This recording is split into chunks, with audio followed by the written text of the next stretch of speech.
Si vai a pleno deste evento. Sí, vale, guai. O sea que en breve xa.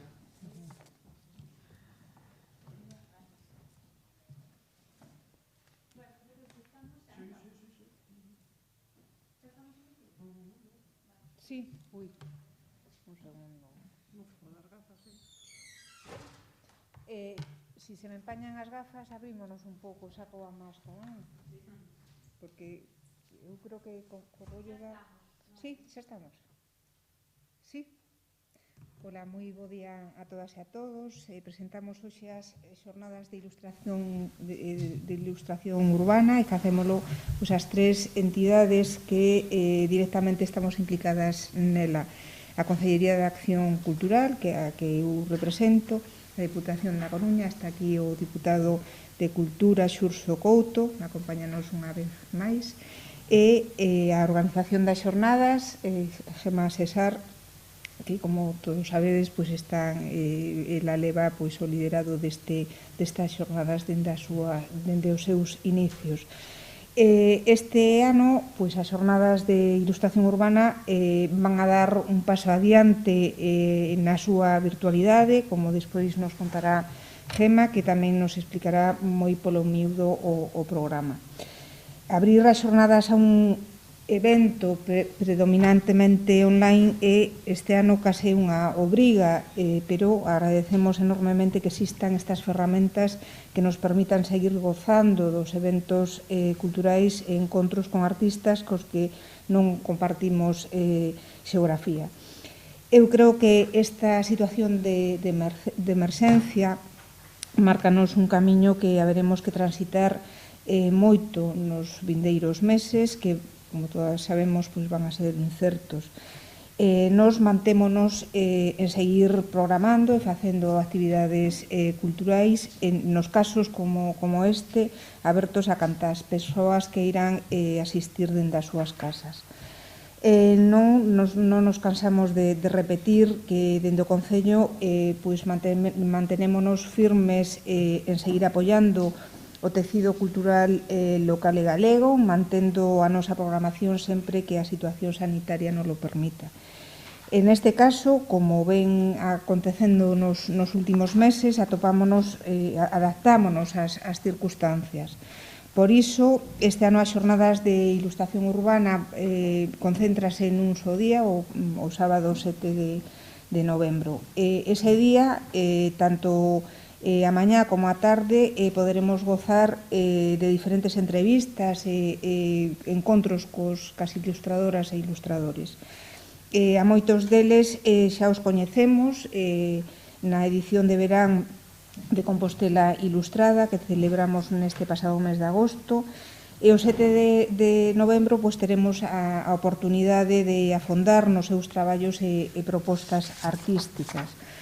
Eu agradezo enormemente a todas as persoas e institucións implicadas na organización destas xornadas a súa flexibilidade para adaptar o calendario e os contidos a esta situación, e agardo, estou completamente segura de que este formato online permita que se achegue a elas xente que non tería a oportunidade de facelo de outro xeito. Pola miña banda, nada máis, pasolle a palabra a Xurxo Couto. Ben, bo día a todos e a todas. A verdade é que é un placer estar aquí para presentar unha nova edición ou unha nova aposta pola ilustración, en este caso a ilustración urbana, as xornadas de ilustración urbana. Neste caso, como dixo Mercedes, diferente. Como todo o que vimos facendo, apostando desde a Diputación desde hai 8 ou 9 meses. Como ben dixeche Mercedes, hai que reformular, hai que reorientar, reorganizar moitas das nosas actividades, evidentemente por culpa desta pandemia, mas nese sentido traballamos sempre para que a cultura esteña sempre viva, activa, na rúa, cara á sociedade e sempre facendo actividades. Neste caso, en formato online.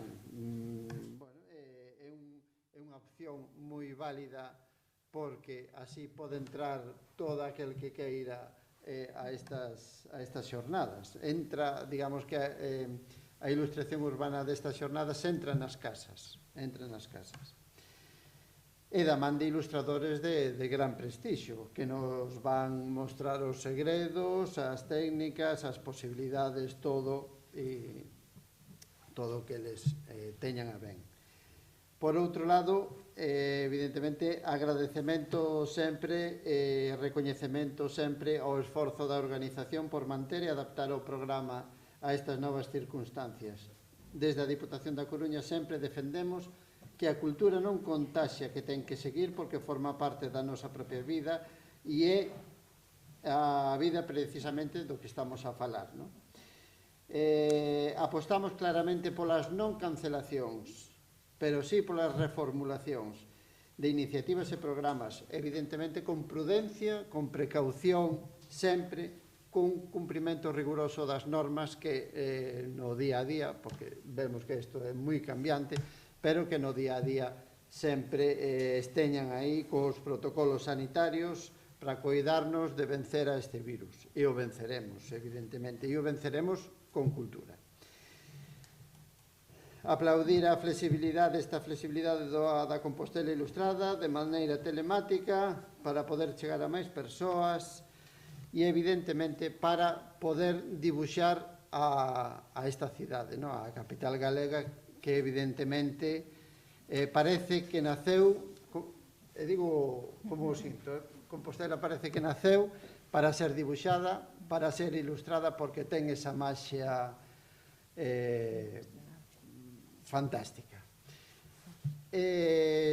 Tamén comentar que cada visitante que se achega, e é o meu punto de vista particular, cada visitante que se achega leva unha imaxe de Compostela diferente, porque esa luz é diferente e cambiante a cada día que nos regala.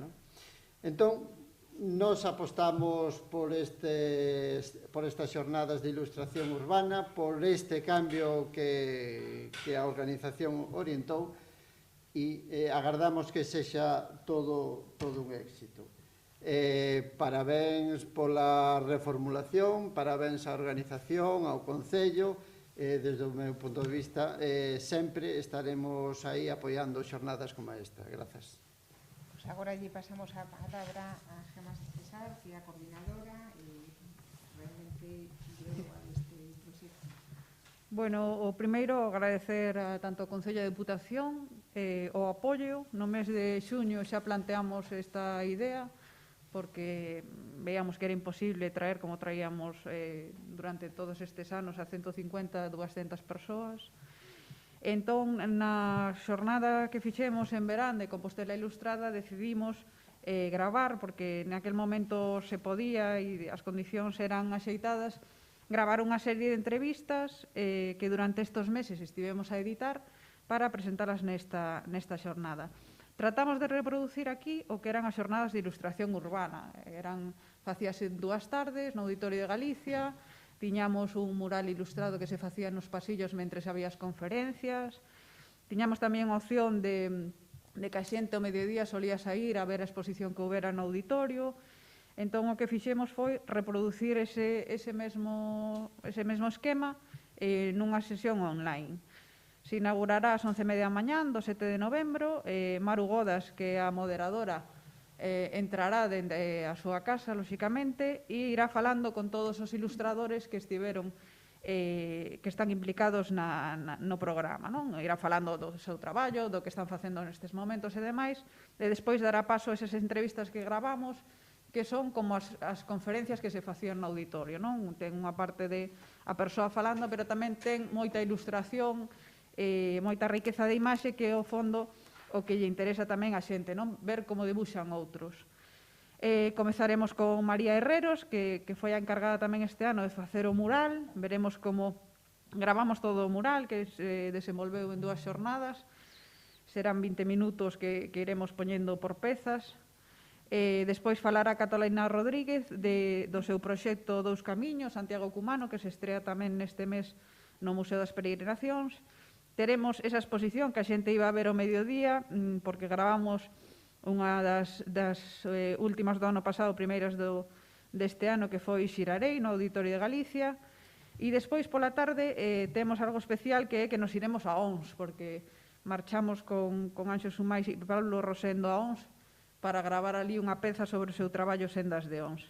Falaremos de xornalismo ilustrado con Luis Ruiz Padrón, que é de Málaga, e para pechar a xornada haberá tamén unha entrevista ca moderadora e directora de Compostela Ilustrada, Maru Godas.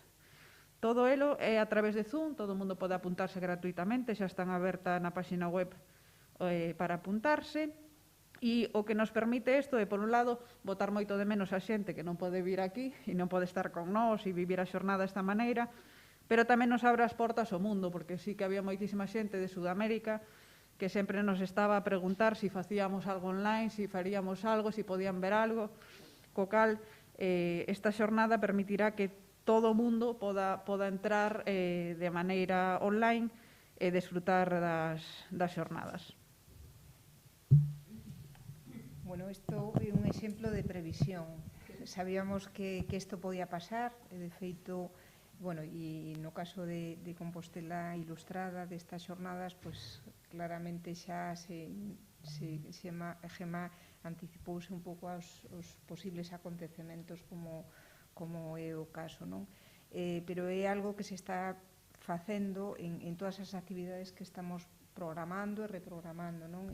Porque sabemos que este escenario tan complicado obriga a ter diferentes plans e activalos en función de cada circunstancia, non? E é o que estamos facendo. Agora estamos tratando de programar todas as actividades en streaming, por streaming, para non perder a oportunidade, dado o escaso aforo que podemos utilizar. Neste momento xa sabedes que se reduce a 30 persoas, e o streaming o que nos permite chegar pois a todas partes, e ese é o esforzo que faremos nos próximos meses ante unha expectativa dunha situación pois non boa ata agora. Se fala do mes de maio, e nos estamos preparando todo para que sexa posible seguir facendo e producindo cultura, apoiando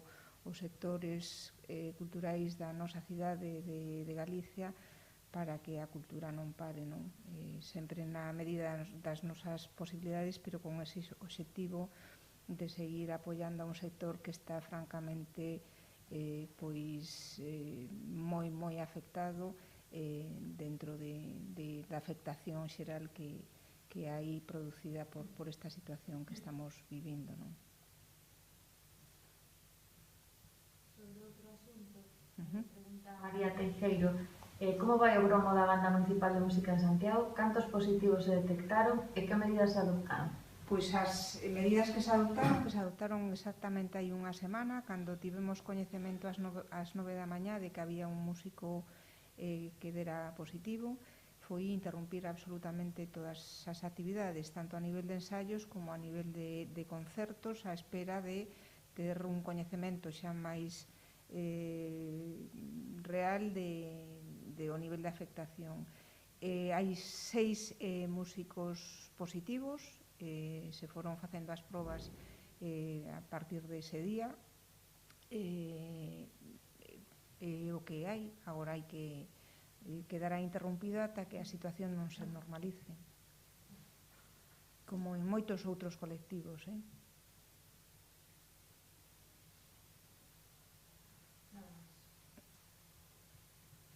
Alguna cuestión máis? Lara?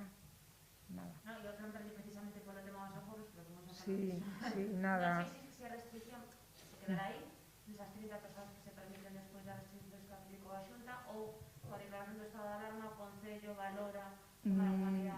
Non, a ver, nos construímos espacios seguros, absolutamente seguros. Eu non sei se participaxedes nestes meses en algunha actividade, pero os espacios están totalmente preparados, e os protocolos de entrada e saída de cada persoa que participa nas actividades tanto do público como das propias compañías e colectivos e grupos que fan os espectáculos e as actividades absolutamente estrictos, o sea, onde prácticamente non hai contacto, o sea, a xente entra nos equipamentos pois os que están máis adiante da escena son os primeiros e cando se saen de atrás para adiante, o sea, e todo isto cun aforo reducidísimo, todo está acordonado, no patio de butacas do teatro pois está todas as butacas que están inhabilitadas están señalizadas, o sea, en todo momento hai unha tutela por parte do persoal para que non exista ningún tipo de contacto, o sea, eu creo que os espazos culturais son neste momento os espacios máis seguros que existen. Outra cousa é que o COVID está non no aire, pero case, entón calquera pode ser susceptible. A min non me gusta sinalar a ninguén, nin a ningún colectivo, porque creo que todos somos susceptibles no plano persoal, familiar, de traballo, estamos convivindo con un elemento que en calquera momento te engancha e te contamina, pero estamos facendo o imposible para que así non sexa. Sobre outro asunto, hai uns días Compostela Aberta solicitaba que se revisase esa decisión de paralizar os permisos para os artistas da rúa durante o primeiro trimestre, non? Do ano 2021. Non sei se se está traballando nisso. Si, se está traballando. De feito, agora hai unha reunión da ponencia técnica da Comisión Asesora da Cidade Histórica, onde se están traballando entre os técnicos municipais, neste caso, tanto de contratación, porque afecta a contratación, como de seguridade cidadá e tráfico, que son os que dan os permisos, ca ponencia técnica, sabedes que está composta por representantes da Xunta de Galicia, do Colexio de Arquitectos, da Universidade, do Consorcio e, por suposto, do Concello de Santiago, para buscar unha nova ubicación e ordenar algo que entendemos que é preciso e que seguro, estou completamente segura de que a Compostela Aberta no seu momento tamén pensou en facelo. Creo que é absolutamente necesario, traballamos co obxectivo de facelo canto antes para que en xaneiro, pois, se chegamos como esperamos chegar, pois ter xa unha proposta que permita seguir ca actividade de todos estes colectivos que, por suposto, teñen un peso importante para nós e para a cidade.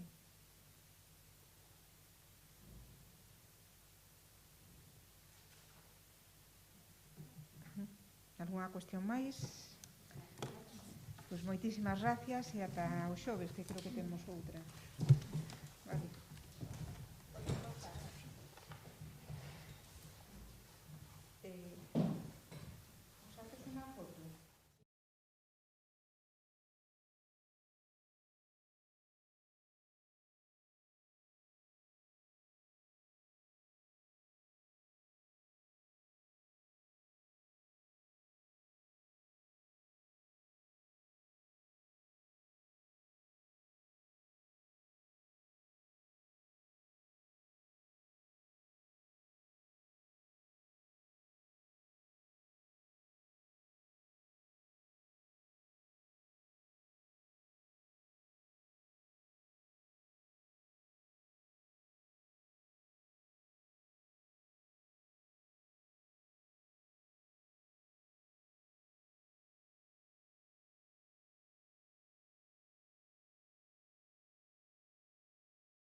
A min, cando me diga a miña xefa...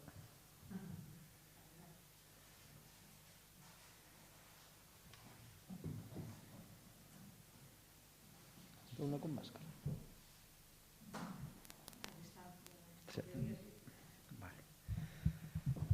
Ben, bons días a todos e a todas. Convocamos esta roda de prensa para presentar a moción que o noso Grupo Municipal de Compostela Aberta vai presentar no pleno do vindeiro xoves sobre a creación dunha comisión encargada de determinar a forma máis sostible e eficiente de xestionar os servizos de abastecemento de auga e saneamento. Esta moción ven a conta de outra que xa presentamos no mes de xuño e que se aprobou nese pleno e que, pois, evidentemente non se deu ningún paso para executalo. Temos unha impresión moi intensa de que nos están tentando tomar o pelo o goberno local a todos os grupos da oposición. Ignora os acordos plenarios e actúa constantemente como se tivera unha maioría absoluta que non lle outorgan os 10 concelleiros e concelleiras cos que conta. E que non hai outra explicación ao feito de que o alcalde siga sen crear unha comisión, como se aprobou nese pleno do mes de xullo, para determinar o xeito de xestionar os servizos de auga e saneamento, a pesar de terse comprometido a facelo. O alcalde segue a demostrar que entende que non ten obriga ninguna de cumprir os acordos plenarios, sobre todo se non contan co voto favorable do PSOE, aínda que susciten a unanimidade do resto dos grupos de oposición e señan aprobados por iso. Como vos dixen, no pasado mes de xullo, a Corporación aprobou a creación dunha comisión encargada de determinar a maneira máis sostible e eficiente de xestionar os servizos de saneamento e abastecemento da auga. Unha proposta que presentou Compostela Aberta e que contou cos votos favorables do BNG e do PP. E por esta razón, e porque o conxunto da oposición entendemos que un goberno en minoría como o de Bugallo non pode decidir só sobre unha concesión a 25 anos por un montante de 450 millóns de euros e que, polo tanto, afectará aos 4 próximos gobernos. E entendemos que non pode decidilo sin, cando menos, ter analizadas de xeito rigurosa todas as opcións posibles. O mesmo alcalde en xullo falou con nós da Constitución e da composición dese órgano aprobado, pero 3 meses pasaron e 3 meses que seguimos sin ter noticia. Por iso, reiteramos e volvemos levar ao pleno de outubro esta moción reclamando a creación da comisión. Unha comisión que debe desenvolverse fuxindo de apriorismos ideolóxicos de calqueira tipo, pero tamén deixando atrás os intereses particulares ou empresariais, para que a decisión sobre o modelo de xestión do ciclo da auga se base nas necesidades do servicio concreto e se adote tendo en conta os parámetros de eficiencia, eficacia, calidade, excelencia e, por suposto, os intereses da veciñanza como primeira razón de ser. Non impulsala demostraría que é o PSOE e non Compostela Aberta quen aborda a concesión dun servicio tan importante e esencial como o da auga cun claro apriorismo ideolóxico privatizador que deberán explicarlle ou deberían explicarlle a veciñanza. É evidente que ten tomado a decisión o PSOE de concesionar o servizo de auga a 25 anos e intuímos, é bastante probable, vendo a súa actitude, que non queiro crear a comisión sobre estes diferentes modelos de xestión porque teme que ese órgano chegue a conclusións de que o seu modelo non é nin o máis sustentible, nin o máis eficiente, nin o que máis lle convén aos intereses da veciñanza de Santiago. Mila Castro, a propia concelleira responsable do medio ambiente, dicía, só un mes despois de chegar ao goberno, que a xestión directa do servicio por parte do Concello estaba completamente descartada. E, mesmo no pasado mes de xullo, o mes no que se aprobou a creación da comisión, o Executivo de Bugallo remitiu ao Diario Oficial da Unión Europea o anuncio de comunicación previa da licitación dos servicios de saneamento e abastecemento, indicando a previsión de que iniciaban o procedimento no mes de outubro. Estes elementos que vos estou contando pois invitan que o obxectivo do PSOE evidentemente é reprivatizar novamente o servicio. Curiosamente, cando hai moitos elementos que indican que esta concesión non beneficiou a ninguén máis que a empresa privada que leva xestionando o servicio dende o ano 1971, con distintos nómeres, distintos tal, pero sendo a mesma empresa. Unha empresa que non realizou os investimentos precisos na rede, por moito que Bugallo insista agora en que só unha concesión permitirá afrontar a renovación das infraestructuras que require Santiago, porque esa renovación non se acometeu desde o ano 71. Ao fío desto, esta semana, a principios ou a finais da pasada, a Concelleira de Facenda, Marta Val, desvelou que un proxecto da Tesorería Municipal tiña detectadas máis de 6.000 vivendas que non están dadas de alta no censo do Servicio de Recollida de Lixo, e que, polo tanto, deixan de ingresar uns 300.000 euros anuais ás arcas municipais.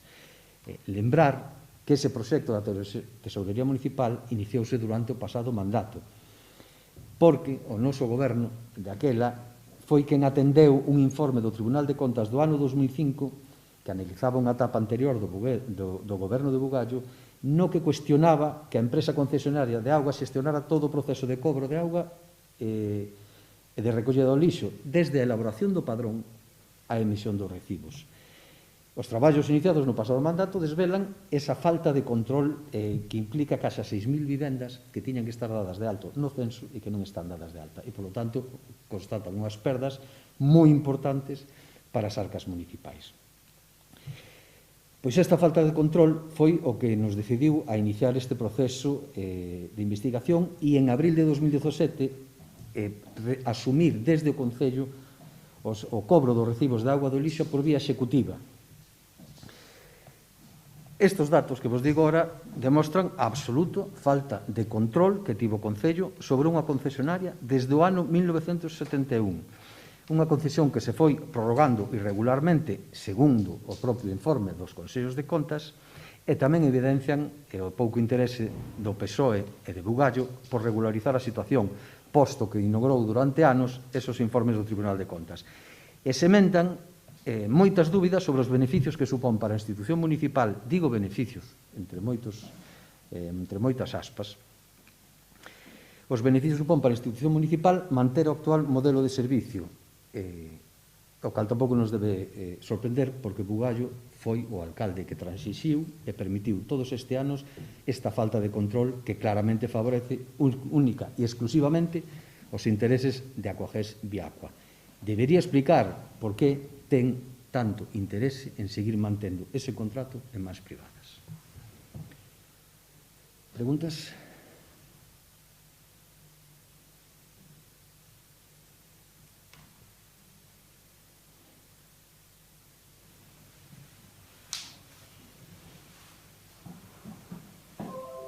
Supoño que non é exactamente o mesmo, pero pode ser o caso de que haxa tamén vivendas que non estén dadas de alta no servicio de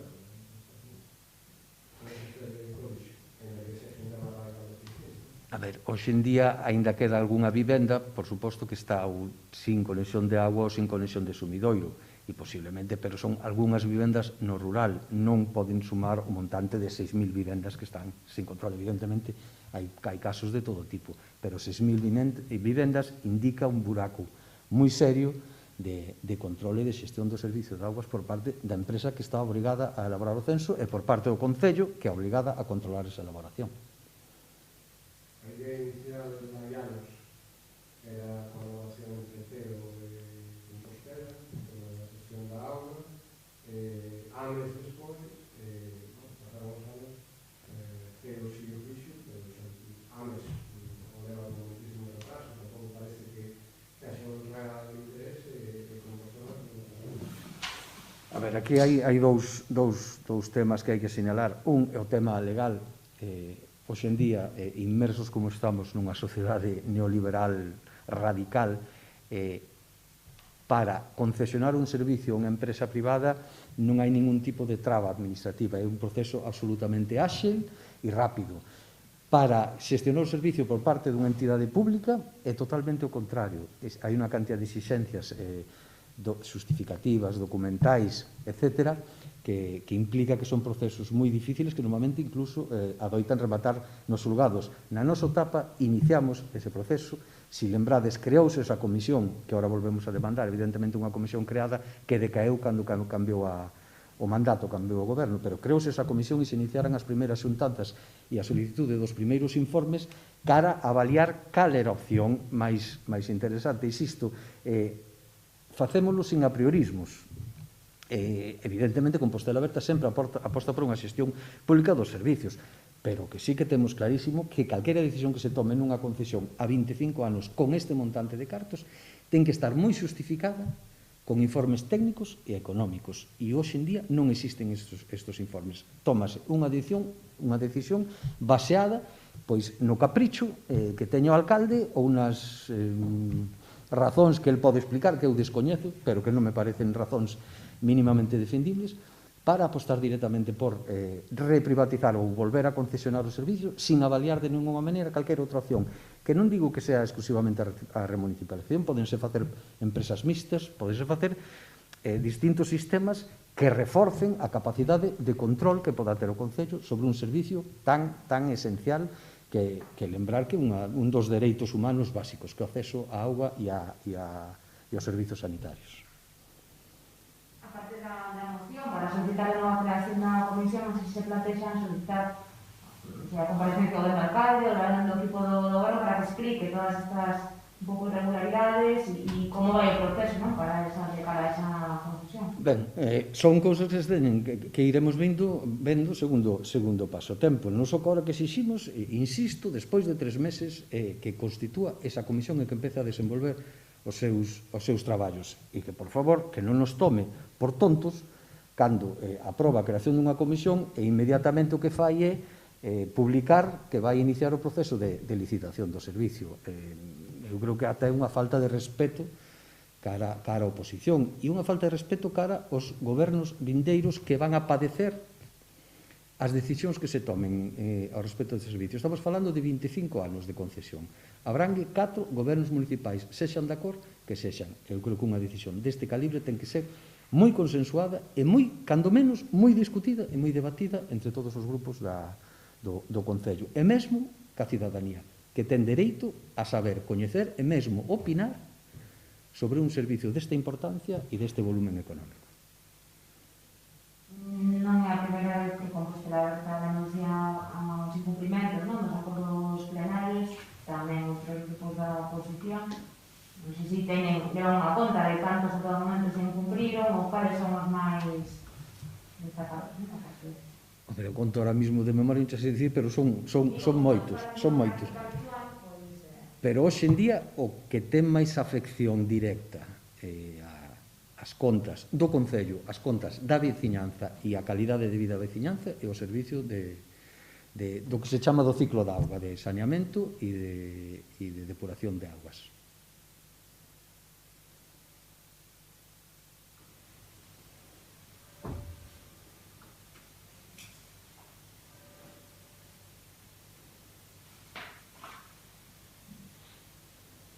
Alguma pregunta máis? Inés? Non. Pois moitas gracias.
De auga, Iria. Ay, Dios mío, Dios mío. A ver si ven.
Mira, o resumen da Xunta de Goberno se vos facilita a continuación e se colgará na página web do Concello.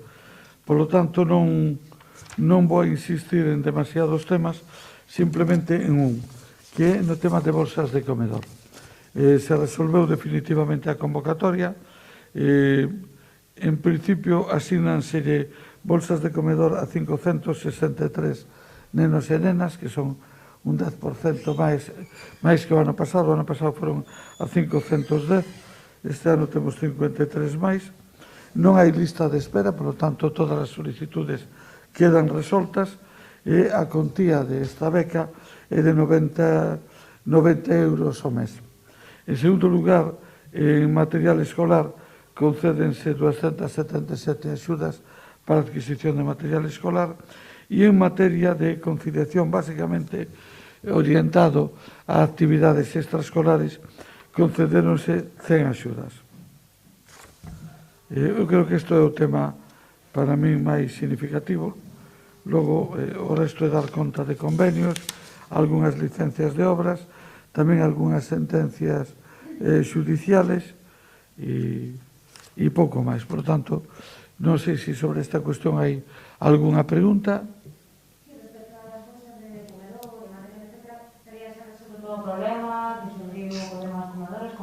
Ben, son dos temas distintos. O tema das becas queda resolto, pero non esos nenos que reciben becas, non todos, ni siquiera a maioría están en comedores escolares, que xestiona o Concello de Santiago. Hai nenos que son de centros concertados, a mitad aproximadamente, eu tramitan centros públicos, e dentro dos de centros públicos hai nenos que forman parte de centros públicos, pero que o comedor é xestionado pola AMPA, por poñer un exemplo, ainda que aquí sí a maioría, porque a maioría dos comedores escolares están sendo xestionado polo Concello. Nos centros que está xestionando o Concello están funcionando cunha relativa normalidade. Que quere dicir isto? Que a todo mundo que sabe cando demanda o comedor se lle está atendendo. Temos un problema que xa sabemos e que ainda sigue sin resolver, que é o problema dos esporádicos, que tamén estamos pendientes de unha consulta formulada á Xunta de Galicia que ainda non foi contestada sobre os requisitos e as condicións que deben cumprir os esporádicos.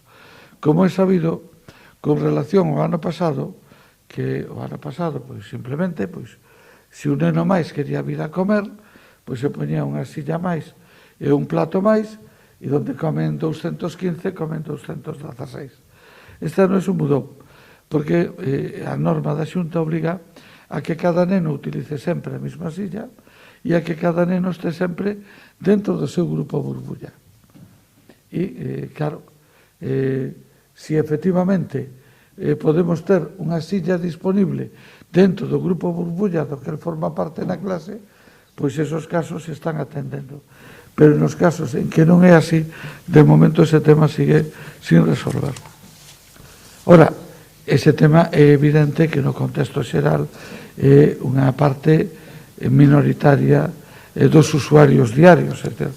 Aproximadamente están utilizando os comedores escolares municipales 700 e pico nenos e nenas, cando o ano pasado eran 800. É dicir, que hai unha diferencia que en parte pode deberse aos esporádicos, pero non todo, porque unha parte moi importante se debe ao feito de que ao estar suspendidas as actividades extraescolares fora de horario, moitos nenos que antes se quedaban a comer porque logo pois tiñan o que fora actividade de teatro ou de música ou do que fora, agora ao non haber esa actividade pola tarde xa non se quedan ao comedor. De feito, polos datos que vimos de uso de comedores escolares en outras cidades, estamos en xeral en un baremo medio. Bueno, algunhas, como Vigo, están moito peor, porque, feito, o 70% dos centros educativos ainda non abriron os comedores, pero, digamos que, con outras cidades como Lugo ou Coruña, estamos no medio. Non sei se hai alguna pregunta máis sobre unha desto. Que? Non, era sobre outro asunto. En parte relacionado tamén cos comedores, pois, e coas escolas, desde que se comunican os datos das escolas, dos positivos en escolas, na área sanitaria non deixaron de subir, comentaron con 40, agora están en 117.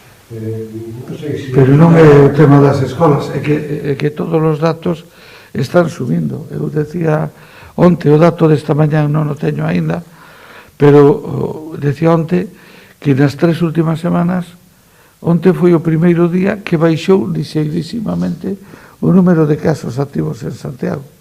Foi o primeiro día, levamos 3 semanas consecutivas de subidas que fixeron subir o número de casos activos de 170 a 410. Quero dicir que o que está pasando nas escolas non é nada diferente do que está sucedendo no conxunto da sociedade e no conxunto do país. Tamén en Galicia, que hai 3 semanas estaba con 200 contagiados ao día, agora estamos falando de 600. É dicir, que prácticamente se triplicou. E no conxunto de España, as cifras que se están dando nos sitúan nos 20.000 diarios. Por lo tanto, hai un incremento xeral do número de persoas contagiadas. Santiago non só non é unha excepción, sino que claramente confirma a regla como é natural. Santiago é unha cidade cunha gran mobilidade e é evidente, eu sempre poño o mesmo exemplo, isto é como quen tira unha pedra ao centro da piscina. A aula chega a todas as esquinas. É verdad que o que está cerca de onde cae a pedra lle chega antes e ao mellor un pouco máis intensa, pero ao final a ola chega a todas as esquinas. Nós que estamos moi ben comunicados, pois claramente en este momento pois a ola a temos en Santiago e penso que no entorno de Santiago tamén. Esta foi a primeira noite con do que queda, non sei se houve alguna incidencia, o cumprimento foi bo, e en todo caso creo que esta medida, tendo en conta precisamente esa movilidade tan grande que ten Santiago, axudará a conter Bueno, eu en primeiro lugar teño que dicir un dato que está tendo unha evolución positiva, non a que a mí me gustaría, pero sí na dirección correcta. A semana pasada se denunciaron 15 festas en pisos, que son xusto a mitad das 30 que se denunciaron a semana anterior, que son prácticamente a mitad das 58 que se denunciaron a semana anterior. Por tanto, a secuencia de 58, 30, 15 quere decir que estamos indo en unha dirección en principio correcta. A mí me sigue sorprendendo que, por exemplo, este fin de semana houbera que denunciar 9 entre xoves, venres e sábado. Da noite do xoves ao venres, do venres ao sábado, do sábado ao domingo, 9 en total, pero bueno, a semana pasada se denunciaron 10 só na noite do xoves e outras 10 na do sábado ao domingo, e a anterior se denunciaron 20, é dicir que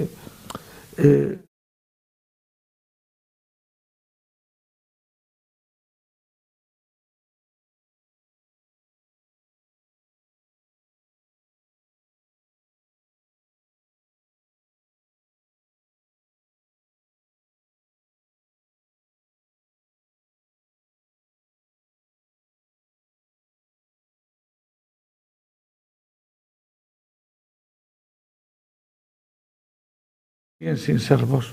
Se está facendo cribados masivos. Hoxe mesmo pola tarde vexo que está citado prácticamente todo o personal do Concello para ese cribado. Vanse facer cribados, está previsto, de todo o personal, de todas as persoas do ensanche de edades comprendidas entre 19 e 39 anos. Estes cribados teñen unha virtualidade, que fan subir o número de infectados, o que nos pode parecer un dato negativo, pero é moi positivo porque iso significa que moitos casos que eran asintomáticos están aflorando e, polo tanto, poden recibir o tratamento correspondente. Eu creo que esta semana vai a ser decisiva e, en función do que suceda esta semana, veremos se a partir de aquí Santiago pode manterse na situación que está, pode, digamos, flexibilizar un pouco, ou, polo contrario, se terán que tomar medidas adicionales. En outro orden de cousas, estamos á espera de que a Xunta de Galicia dite a resolución correspondente en isto que se dou en chamar toque de queda e que outros falan de limitación da mobilidade.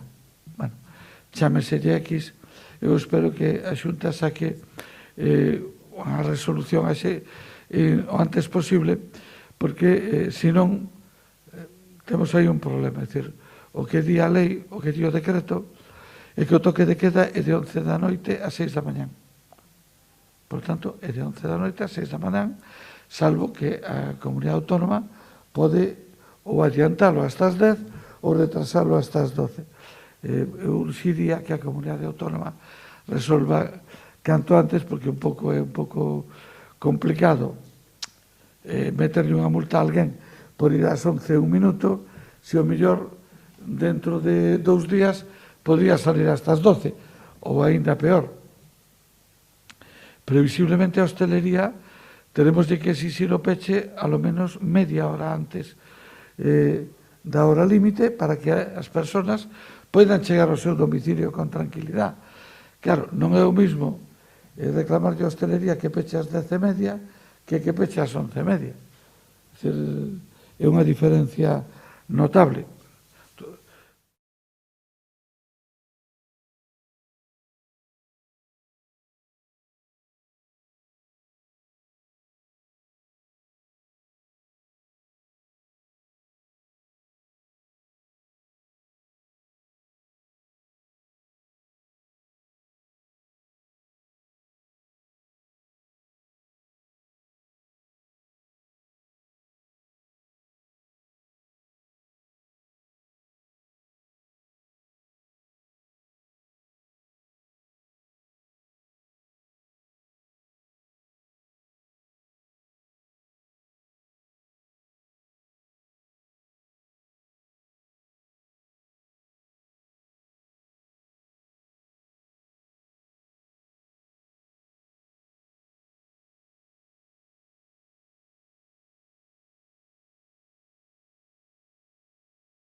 o que ven de Francia a Coruña ou a Santiago, que ten que atravesar diferentes comunidades autónomas.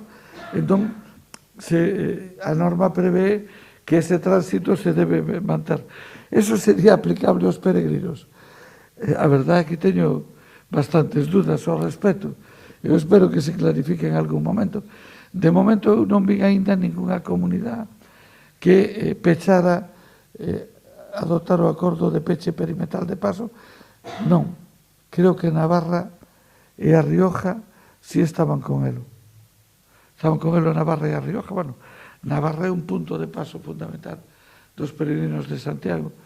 Pois, sinceramente, non o sei, porque ademais hai esa contradicción. Por un lado de que non, pero por outro lado a norma establece que os que están en tránsito deben poder pasar.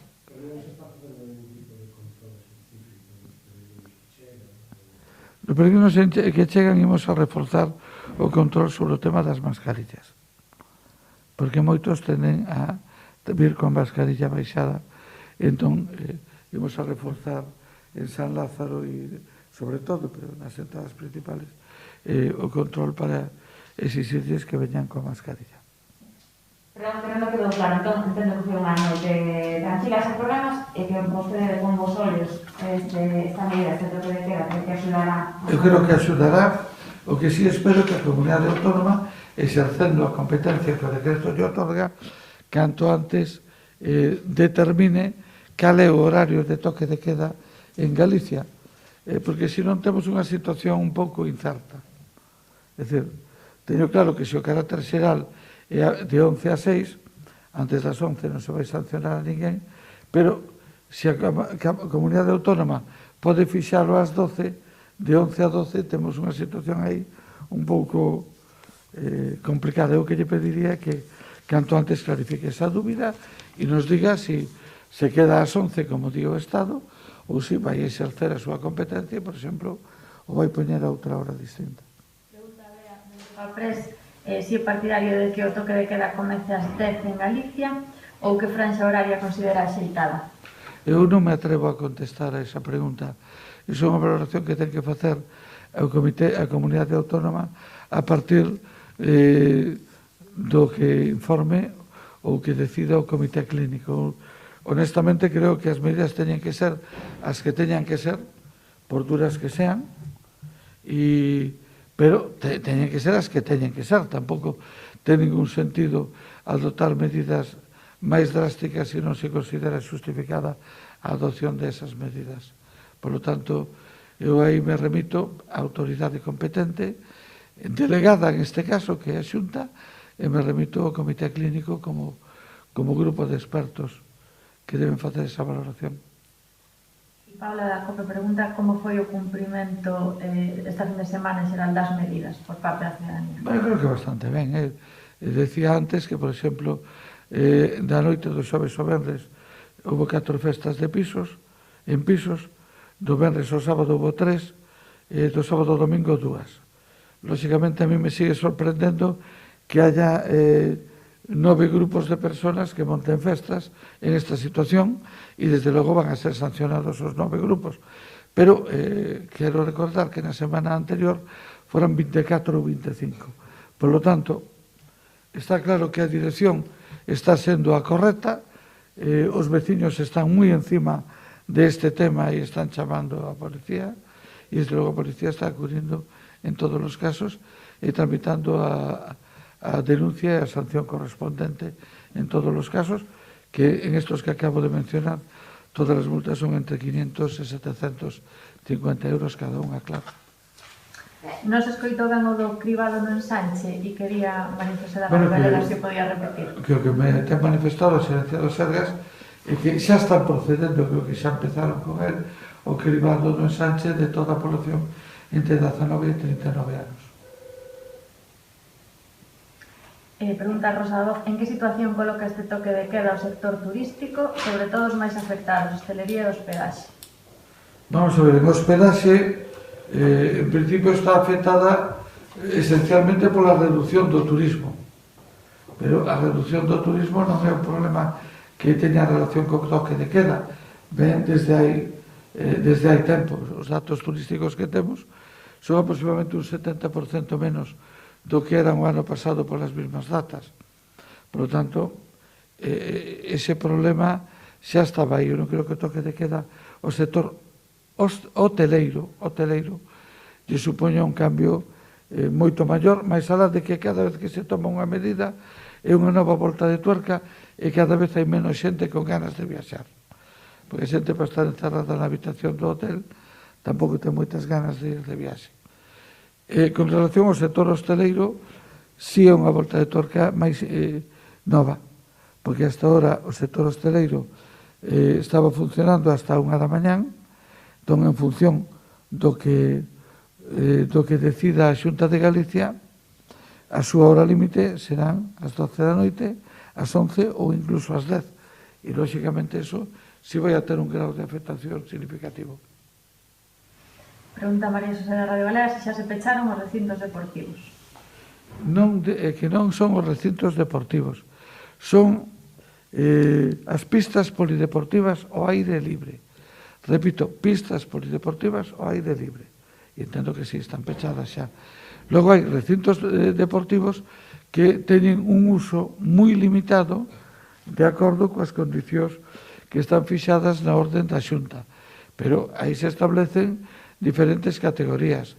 É dicir, a diferencia fundamental entre as pistas polideportivas e os recintos deportivos de competición é que na pista polideportiva ao aire libre solamente poden facer exercicio un grupo non maior de 5, non poden practicar deportes de contacto, eso excluye fútbol e baloncesto, e teñen que ser todos unha unidade de convivencia.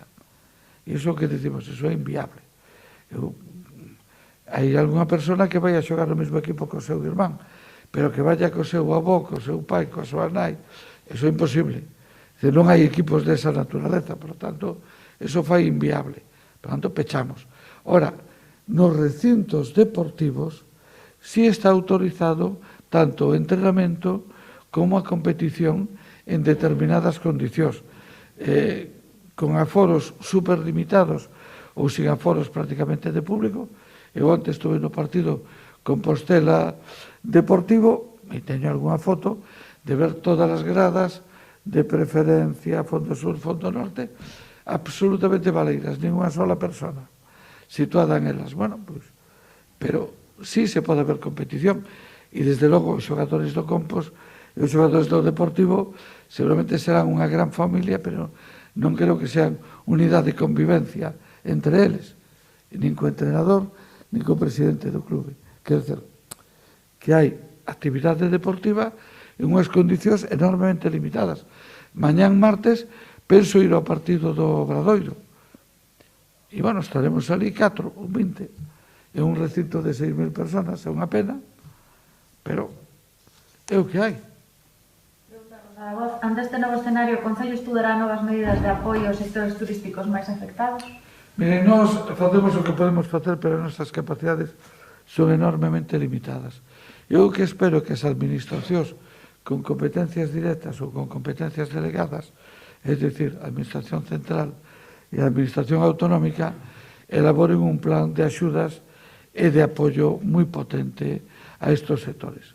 Eu sempre dixen que estou absolutamente convencido de que no verao próximo haberá unha extraordinaria recuperación ou unha notable recuperación do turismo en Santiago, e no ano 22 creo que simplemente será un ano excepcional desde o punto de vista turístico, pero a dificultad é chegar ali. A dificultad é chegar ali.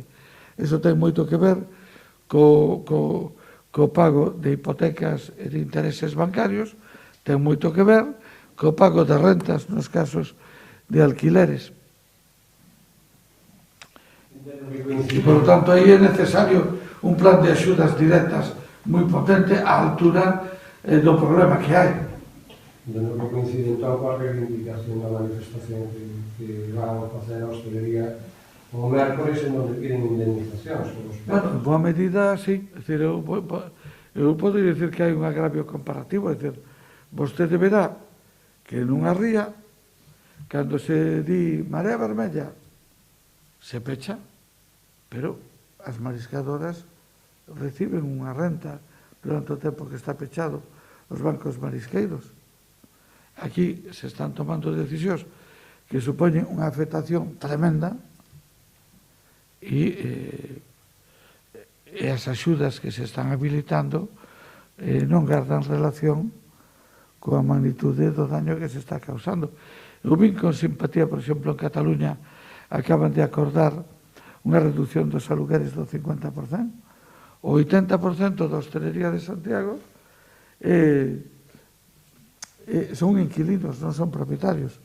Hombre, eu vería ben moratorias e aplazamentos nos pagos ao banco e nos intereses aos bancos, vería ben que se adotaran medidas compensatorias ou reductoras do que se paga en régimen de alugueres. Comprendo que seguramente os que teñen alquilado o local preferirían seguir cobrando o 100% da renta, pero é que o mellor a consecuencia é que non cobran nada. Pasan a cobrar o 0% da renta, porque pode haber moitos establecimentos que pechen, pero non estamos seguros de que logo volvan a abrir. Vai haber un porcentaxe de mortandad moi importante entre os que pechen provisionalmente, porque este é un período que se está dilatando moitísimo no tempo. Levamos desde o 13 ou 14 de marzo deste ano e isto, vemos que este conxunto de medidas vai a chegar, bueno, os decretos que firmei sobre terrazas teñen como fecha 4 e 5 de abril, pero vexo que se está falando con este decreto de estado de alarma de fechas en maio. Todos sabemos que isto se vai a prolongar bastante tempo. Confío en que se poida mellorar e afloxar a presión según os datos nos vayan acompañando, pero a día de hoxe a realidade que temos é que os datos son cada vez peores. Pero precisamente sobre esa medida que adoptaba o Concello, un pouco para paliar as efectos da hostelería, de ampliar as terrazas, etc. Con esta nova medida, un pouco vai ter efecto e non sei en todo caso se houve xa solicitudes. Pois terá efecto, o que ao mellor terá é menos efecto, pero efecto terá. Pero vai haber moitísima diferencia para a hostelería se o peche é ás 10 da noite ou é ás 12 da noite. Iso vai marcar unha diferencia, eu penso que moi, moi significativa. Tamén sobre o tema do turismo, vostede nas últimas semanas facíamos previsións relativamente optimistas para a segunda metade do ano que ven. Si, a sigo facendo. Isto tamén cambia esas previsións? Non, porque eu sempre facía esas previsións. Decir, mire, hai unha diferencia moi grande entre o que está pasando en España e en Europa co turismo e o que pasou en outros países, por exemplo, con relación á primavera árabe. En aquel momento se xenerou un conflito que afectaba a 1, 2, 3, 4 países que eran destinos turísticos, e entón esos turistas foron a outro lado. O que está pasando hoxe en unha crisis global como a do COVID é que esos turistas se están quedando na súa casa. Non poden salir de casa ou ao sumo poden ir a un lugar moi cercano. Entón, a que vai dar lugar isto? A que no momento que desaparece esa barreira que hoxe impide que funcione o turismo, vai haber unhas ganas reprimidas, non satisfeitas, de viaxar, de ir, pois, teño ganas de volver a pasarme o día na playa, ou de ir a ver a catedral, ou de facer o camiño de Santiago. Esas ganas non desapareceron, nin foron satisfeitas en outro lado, senón que van a estar aí máis intensas. E, por lo tanto, eu estou convencido que no segundo semestre do ano 2021, bueno, se hai vacuna, que eu conto con que sí, e desde logo no ano 2022, o ano turístico vai ser excepcional. É unha convicción personal. O tempo me dará ou me quitará a razón, pero eu creo que é bastante lógico o meu razonamento. Vale? Bueno, pois moitas grazas a todos. Non hai máis preguntas? No. Veña, hasta ahora. Que hora é?